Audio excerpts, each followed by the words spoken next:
Ration കടയിലെ ഗോതമ്പ് പൊടി കൊണ്ട് നമുക്ക് അട ഉണ്ടാക്കി നോക്കാം. അപ്പോൾ അതിന് വേണ്ടിയിട്ട് ഇതുപോലെ നല്ല അട ഉണ്ടാക്കാനായിട്ട് ഞാൻ പൊടി എടുത്തിട്ടുണ്ട്. അപ്പോൾ ഒരു പാക്കറ്റ് മുഴുവനായിട്ട് നമ്മൾ എടുക്കണില്ല, പകുതി എടുക്കണുള്ളൂ. പകുതി പൊടി മാത്രമാണ് നമ്മൾ എടുക്കണേ. അപ്പോൾ ഇത് നമ്മൾ ഒന്ന് അരിക്കുന്നുണ്ട്, ഒന്നും ഉണ്ടായിട്ടല്ല, എന്നാലും നമ്മളുടെ ഒരു സമാധാനത്തിന് വേണ്ടിയിട്ട് നന്നായിട്ട് അരിച്ചെടുക്കുന്നുണ്ട്.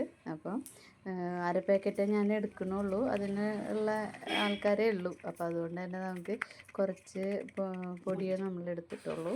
അപ്പോൾ അതിന് നമ്മൾ പൊടി പിന്നെ എടുത്തതിന് ശേഷം അതിലേക്ക് അതൊരു പാത്രത്തിലേക്ക് മാറ്റിയിട്ടുണ്ട്. പിന്നെ ചീഞ്ചട്ടി വെച്ച് നമ്മൾ ശർക്കര, അതിലേക്ക് വേണ്ടതായ ശർക്കര, ഞാനൊരു 6 ശർക്കരയാണ് എടുത്തിട്ടുള്ളത്. അത് നന്നായി കുറച്ചധികം വെള്ളത്തിൽ തന്നെയാണ് അത് ചൂടാക്കി എടുക്കുന്നത്. വേറെ ഒന്നുമല്ല, ആ ചൂടുവെള്ളം കൂടി നമുക്ക് ആ അട ഉണ്ടാക്കാനുള്ള വെള്ളം അതിൽ നിന്ന് തന്നെ കിട്ടും. അപ്പോൾ അതിന് വേണ്ടിയിട്ടാണ് നമ്മൾ കൂടുതൽ വെള്ളം ഒഴിച്ചത്.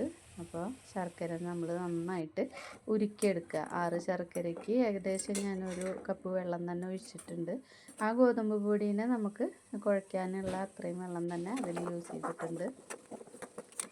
അങ്ങനെ ഇത് നമ്മുടെ ശർക്കര ഏകദേശം നന്നായി ഇതായിട്ടുണ്ട്.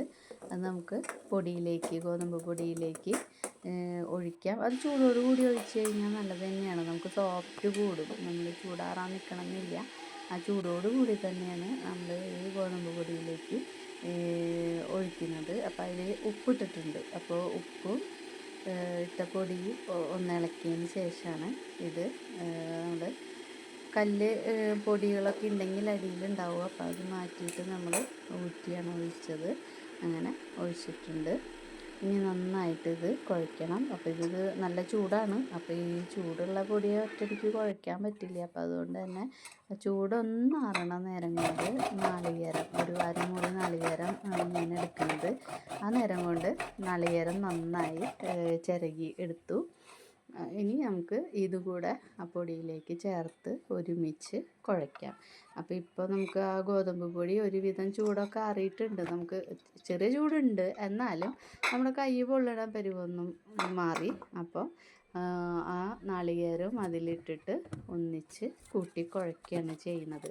കുറച്ച് നേരം എനിക്ക് പേടിയുണ്ട്, ഞാൻ കൈയൊക്കെ സ്പൂൺ കൊണ്ട് തന്നെയാണ് ഇളക്കി നോക്കിയത്. അപ്പോൾ കുറച്ച് വെള്ളത്തിൻ്റെ പോരായ്മയുണ്ട്. അപ്പോൾ അതുകൊണ്ട് തന്നെ വെള്ളം ഒന്ന് ചെറുതായി ചൂടാക്കിയിട്ട് വീണ്ടും ഞാൻ കുറച്ച് പാകത്തിന് ഒഴിച്ചു.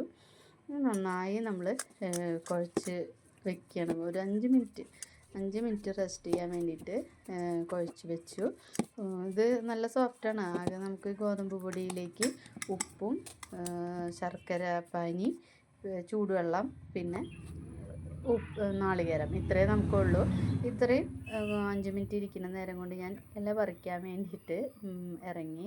അങ്ങനെ വാഴയുടെ ഇല ചെറിയ ചെറിയ ചീന്ത കഷ്ണങ്ങളാക്കിയിട്ട് എടുക്കുകയാണ് ചെയ്തത്. ഞാൻ തന്നെയാണ് വീഡിയോ എടുക്കുന്നത്, അപ്പോൾ അതിൻ്റേതായ ചെറിയ അപാകതകളൊക്കെ ഉണ്ടാവും. അപ്പോൾ ഇങ്ങനെ നമുക്ക് ഇല ചീന്തിയെടുക്കുക. ചീന്തിയെടുത്ത് കൊണ്ടുവന്നിട്ട് നന്നായി കഴുകി വൃത്തിയാക്കിയിട്ടുണ്ട്. അപ്പോൾ നമുക്ക് ഇലയിലൊക്കെ അട ഉണ്ടാക്കിയാൽ നല്ല ടേസ്റ്റ് ആയിരിക്കും. അതിൻ്റെ മണമൊക്കെ വരുമ്പോൾ തന്നെ നമുക്ക് ഭയങ്കര ഇഷ്ടമാവണ ഒരു നല്ലൊരു മണം വരും. അപ്പോൾ അതുപോലെ നമുക്ക് ഇല കൊണ്ടുവന്ന് കഴുകി വൃത്തിയാക്കി വെച്ച് അതിലേക്ക് നമുക്ക് പരത്തിയെടുക്കാം.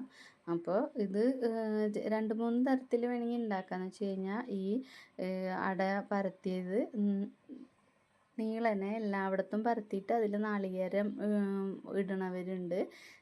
ഇപ്പോൾ നമുക്കെന്ന് വെച്ച് കഴിഞ്ഞാൽ ഞാൻ നാളികേരം ഉള്ളിൽ ചേർക്കണില്ല, അത്യാവശ്യം നാളികേരം അതിൽ ഇട്ടിട്ട് തന്നെയാണ് നമ്മൾ കുഴച്ചിട്ടുള്ളത്.